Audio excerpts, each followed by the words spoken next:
Hello everyone, this is Warhawk Beyond 2040 and welcome to another edition of the Superman and Lois Season 1 review series, and today I am going to be talking about episode 4, Haywire, which I have just finished watching. And this episode was another fantastic follow-up to the previous one, and I loved every second of it, and I just want to quickly say how much I am enjoying Superman and Lois so far. It's been a real breath of fresh air. Every episode is well written, each one of them feels like a mini movie, and the score for the programme has just been out of this world. It feels like I'm watching Man of Steel or Smallville or the Superman Christopher Reeve movies. It's just got everything in there. Everything that I love about Superman is there, you know, they don't leave anything off the table. It's all there and it's just unbelievable. Tyler Hoechlin, in my opinion, he's doing an excellent job as Superman so far, and he's an exceptional Clark Kent too. Elizabeth Tulloch, the same can be said for her as well. She is just amazing as Lois Lane, and every time I see her, she just looks more and more like Margot Kidder. It was almost like the producers went back to the 70s, took Margot Kidder and brought her into 2021, because she's just unbelievable. She embodies everything about Lois Lane, and when I look at her, she feels like Lois Lane. And Tyler Hoechlin and Elizabeth Tulloch could very well be on their way to becoming a definitive Clark Kent and Lois Lane in their own rights, because they've got amazing chemistry.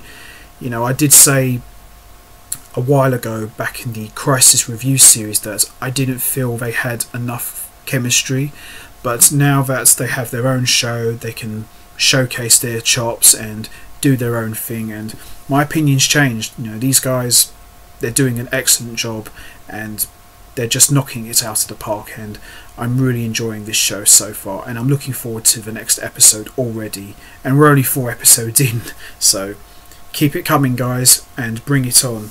So as we all know, we remember going back to a couple of episodes back that, you know, we have seen a guy called Captain Luthor come to this Earth, and we saw at the end of one of the previous episodes an evil version of Superman dressed in black just wiped out all of his men, and we see that Captain Luthor works very closely with General Sam Lane of his Earth. So there's a little setup there for what could possibly be coming regarding that little revelation about an evil Superman destroying the world. So that was cool, and we see Morgan Edge is putting together his own army, it looks like. So there's little setups being planted here, so this is all great stuff, so it should be a hell of a lot of fun.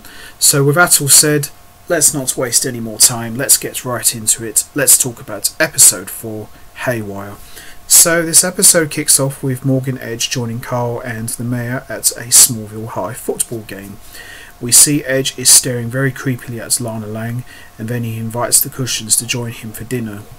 Meanwhile, in the stands we see Lois and Chrissy are also watching the game and talking about the Edge issue when Lois's dad, General Sam Lane, shows up.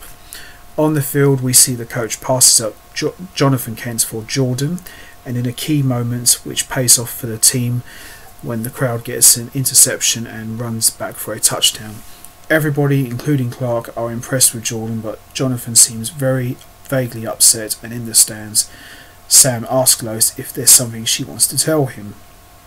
Back at home after the game, she and Sam have an argument about the possibility of a kid with powers in the football team. He tells them that with Superman in Metropolis less these days, the city has become a target and everybody's getting suspicious and frustrated. When Clark refuses to help with a prison transfer instead of spending time with his kids, Sam decides to stay the weekend in town. In a diner in town, a couple of football players almost get into a fight, which Jonathan breaks up. At dinner, Edge is talking with Lana about her work and pitches her on doing other work with him, something that Kyle is very excited about, but Lana is of course very suspicious. Meanwhile, at the Smallville Gazette, Lois and Chrissy are prepping a story on Edge, but one of his representatives, who we saw in the last episode, show up to notify her that she would be in breach of her Daily Planet contract if that happened. She's frustrated and Chrissy is too scared to move forward. Back at the house, the football player whose arm was broken during Jordan's heat vision outburst back in the first episode starts to vibrate his arm and can't figure out what's happening to him. Back at the Kent farmhouse, Clark is practicing football with the boys and Jonathan expresses his frustration with Jordan being the star of the football team.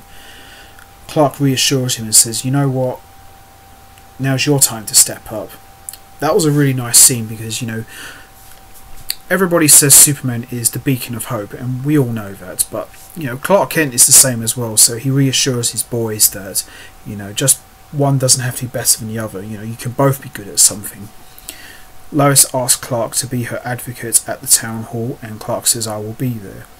At the town hall setting up for the event, Kyle and Lana have a fight when Lana points out that Edge was being a jerk to her at dinner, which Kyle was oblivious to, and Kyle continues to side with Morgan Edge.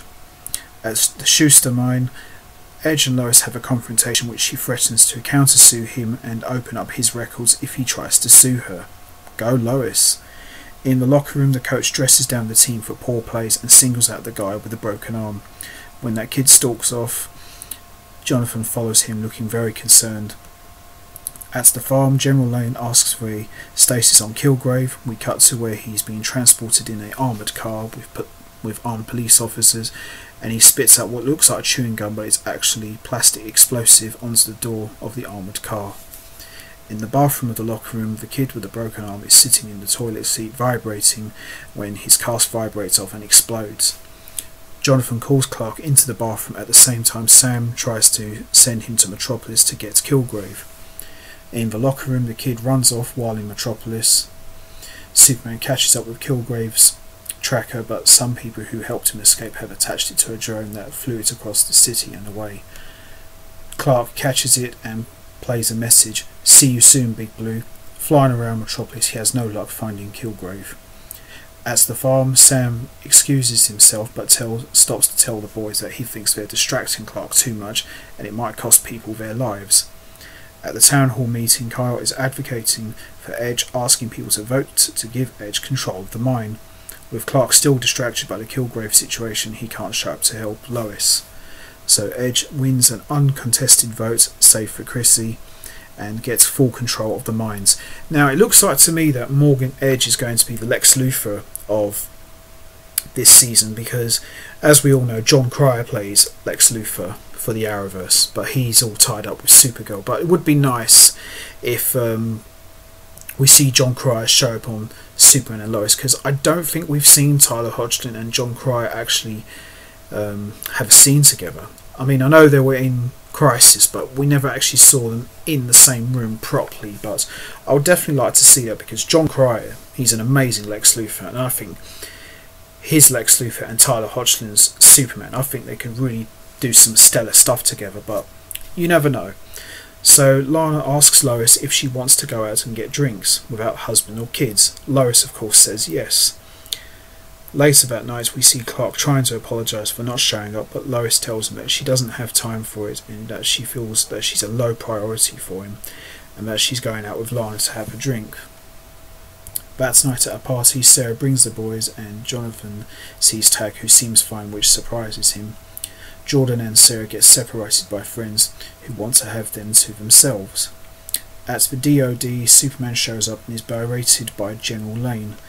At the bar, Lana and Lois talk about their relationships and their challenges with their husbands, although Lana tells Lois that she made Clark a better and more confident person than the guy that she dated back in high school. Oh, it's nice.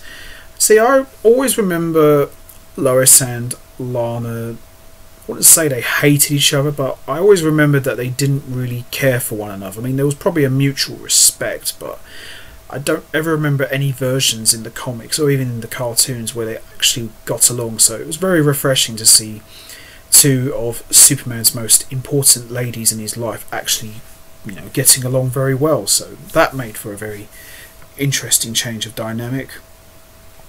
At the party, Sarah tells Jordan that she feels bad for John, saying that popular kids don't know how to handle being outsiders. Jordan says he likes Smallville and he likes the team because he feels like he's good at something. She asks if Jordan wants to see John, but he says to give him 5 minutes. Elsewhere, Tag opens a drawer and accidentally cuts himself, and he starts to vibrate uncontrollably and accidentally breaks a table that he's resting his hand on. When another player comes to start a fight over it, Tag runs out, followed by John, who wants to keep an eye on him. Finally, the DOD finds Kilgrave and Superman goes to get him, but it turns out he's been drawn into a trap, and Kilgrave knocks him down with a powerful sonic weapon.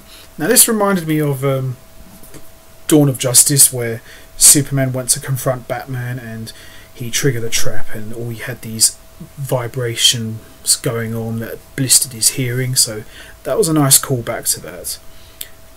Kilgrave tells Superman that he heard that Superman hasn't been in Metropolis as much, and he started making this plan knowing that the authorities would move powerful and dangerous criminals out of the city. He continues to blast him.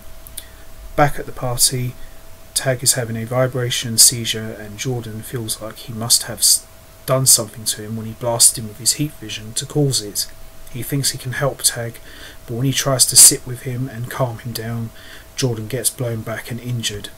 When Jonathan sets off Superman's signal device, Superman gets it together to knock down Kilgrave and melts the sonic device.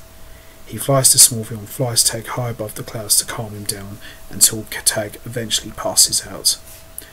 Back at the farm, Sam tells Jonathan and Jordan that they sent Tag to a school for metahumans. When Clark asks why they took so long to call him when they needed help, they both look at Sam, and during a very heated argument with Clark, which I thought this was a really good scene, Lois breaks in and tells him off, telling him that he was never a good father, but at least Clark is trying to do his best.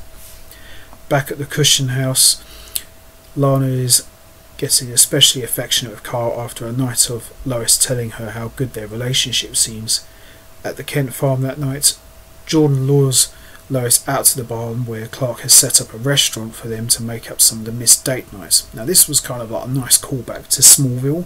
I think was it round about season 10 with Lois and Clark, so this was a nice shout out to that moment. After he tells her how important she is to him and that she always will be a priority to him, he gets a call from Sam, who asks him very nicely to help with the situation. Lois tells him to go because she'll be waiting for him when he comes back. Aww. At the DOD, Sam Lane calls to set up a protocol to defend the world against a potential rogue Superman. Nice. Deep in the Seagull mines, nice little Easter egg there by the way, Edge and Leslie punch a hole in the wall where they find a cache of what appears to be Kryptonite X, something he says can use to resurrect an army for him. And that pretty much ends episode 4 and my review. Overall, excellent episode. Absolutely loving every minute of this show. It's just getting better and better, and I'm really looking forward to seeing how this Kryptonite X thing is going to play out and what kind of army that Morgan Edge is going to put together, and also General Lane putting together a protocol program to defend the world against a potential Superman going rogue scenario. Brilliant stuff, love it, and I'm really looking forward to seeing how this is going to play out. So I'm going to wrap this up now. What did you think of episode 4? Did you enjoy it? What kind of army do you think Morgan Edge is going to put together? How do you think Kryptonite X is going to play into this? What's your thoughts on General Sam Lane forming his own protocol program to stop Superman from potentially going rogue? And what about Captain Luthor? Do you think he could be part of this program that General Sam Lane has got set up? You know what to do, guys. Hit the like button, hit the subscribe button, leave your thoughts and comments down below, and I will be back next time for another edition of the Superman and Lois Season 1 review series, where I'll be talking about episode 5, which I am very much looking forward to talking about. So until next time, take care everybody and stay safe, and once again, thanks for listening.